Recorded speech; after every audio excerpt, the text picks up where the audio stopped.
Before the name Baby Ama became a legend, before the headlines, the riots, the execution, there was just a boy forgotten by the system, raised in the shadows of poverty, and hardened by the steel bars of one of the most dangerous prisons in the Philippines. Tonight, we take you deep into the heart of a story that shocked the nation. A true account of youth lost, power gained, and a life extinguished far too soon. This is Pinoy True Crime Story, and you're about to hear the tragic rise and fall of Marcial Baby Ama, the youngest gang leader in Bilibid, and the youngest to die in the electric chair.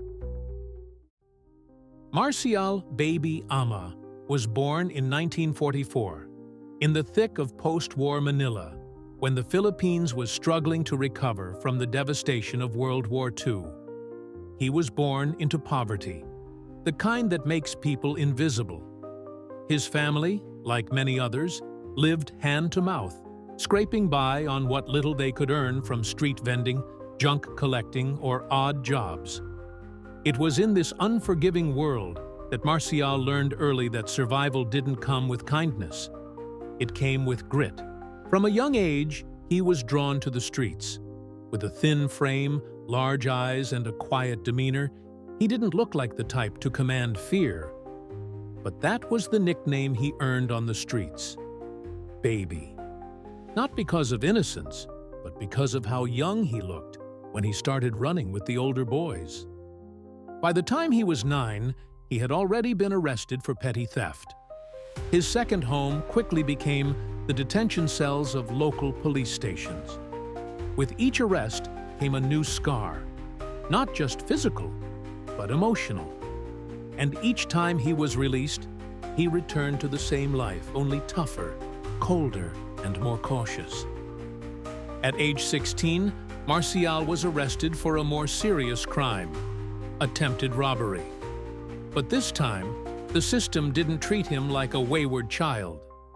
He was sent to the Bilibid prison. The year was 1960, and despite his youthful appearance, Marcial Ama was about to enter one of the most brutal prisons in Asia. The prison was a universe on its own, one ruled not by the guards, but by the inmates. Inside Bilibid, it didn't matter how old you were. What mattered was how strong you could stand, how hard you could fight, and how smart you were in choosing alliances. Marcial learned quickly.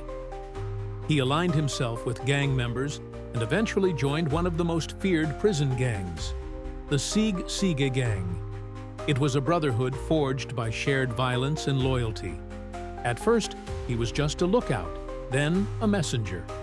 But his quick wit and fearlessness soon earned him respect. In a place where life was worth less than a cigarette, Marcial Baby Ama became a name people whispered, a name that came with both awe and warning. His transformation was astonishing. From a boy condemned by poverty to a powerful figure inside prison walls, he became one of the youngest gang leaders in Bilibid history. His influence grew. He started calling shots, settling disputes, and orchestrating hits on rival gang members. Baby Ama had become king of the underworld, and he was only 17. But with power came enemies. In 1961, a bloody riot broke out inside Bilibid. Accounts differ, but many say it started with a turf war between rival gangs. Knives were drawn. Makeshift weapons crafted from spoons, wires, and metal bars were wielded in the chaos. When the smoke cleared, several inmates were dead, including a man that Baby Ama was accused of stabbing to death. Despite his age, the law showed no leniency. He was charged with murder and sentenced to die by electric chair, a sentence that would send shockwaves across the nation. Public outrage erupted. How could a minor, someone not even 18, be executed? His supporters argued that Baby Ama was a product of a broken system, neglected by the state, brutalized by poverty, and raised inside prison walls. But the government remained firm. They wanted to make an example out of him. In the months leading up to his execution, journalists visited him. Some described him as quiet, others as hardened. He never showed fear. He simply accepted what was to come. On October 4, 1961, Marcial Baby Ama, just 17 years old, was led to the electric chair inside the death chamber of the National Penitentiary. Witnesses said he walked calmly, even smiled faintly. Moments before the switch was flipped, he looked around and said softly, "Goodbye." When the current surged through his body, it ended the life of one of the most notorious, misunderstood figures in Philippine criminal history. But his story didn't die with him. In the years that followed, debates raged about the death penalty, the treatment of juvenile offenders, and the moral responsibility of a society that allows children to rot in prisons. Baby Ama became a symbol, not just of violence, but of a country that failed to protect its own youth. His story inspired books, films, and songs. In 1976, a movie titled Bitayin Si, Baby Ama, was released, starring Rudy Fernandez, immortalizing his tragic tale on screen. It drew thousands to theaters, not just to be entertained, but to reflect on how easily a child can be lost to the cracks of a broken system. To this day, many argue that Marcial Ama wasn't born a criminal. He was made one, shaped by circumstance, hardened by prison, and ultimately sacrificed for a message he may never have understood. And perhaps that's the true tragedy, that a boy who never had a chance became a man the world feared, and then condemned to die. In the silence that followed his execution, one can't help but ask, what if someone had stepped in sooner? What if there had been reform instead of punishment? Guidance instead of prison bars? Marcial, Baby.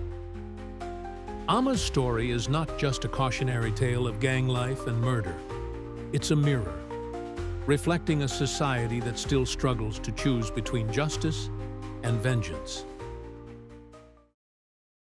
And so ends the story of Marcial Baby Ama, a boy raised by the streets, feared behind bars, and buried by a justice system that never gave him a chance to grow up.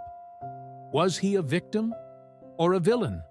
A symbol of justice or of how broken the system can be? Whatever you believe, one thing is certain. The name Baby Ama remains carved into the pages of our country's darkest histories. This is Pinoy True Crime Story, where we remember not just the crime, but the people, the pain, and the truth that lingers long after the headlines fade. Kung nagustuhan mo ang kwento, don't forget to follow, like, and share this episode.